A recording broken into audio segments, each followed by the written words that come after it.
साहिवाल से सीसीटीवी पाकिस्तान के नुमाइंदे खसूसी अरशद सदार चौधरी की रिपोर्ट के मुताबिक डिप्टी कमिश्नर इकरामुल हक और डीपीओ साहिवाल फैसल शहजाद की जेर सदारत जिला कौंसिल हॉल में जिला यमन कमेटी और बैनुल मज़ाहिबा महांगी कमेटी का इजलास मुनक्किद हुआ।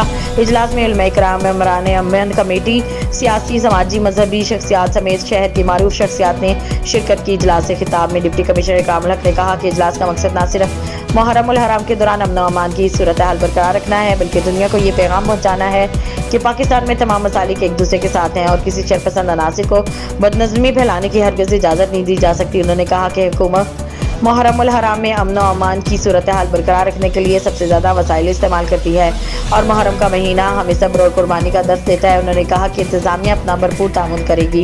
डीपीओ फैसल शहजाद ने कहा कि पिछले सालों की तरह इस साल में मुहर्रम उल हराम अमन से गुजरेगा। उन्होंने कहा कि इंतज़ामिया तमाम त्योहारों पर बेहतरीन इंतजाम के लिए तमाम दस्तियाब वसाइल बरोए कार ला रही है। उन्होंने मजीद कहा कि फ़िरक़ा वारियत और शरपसंद अनासिर के साथ पुलिस आहिनी हाथों से निपटेगी और किसी को अमन ख़राब करने की इजाज़त नहीं दी जाएगी।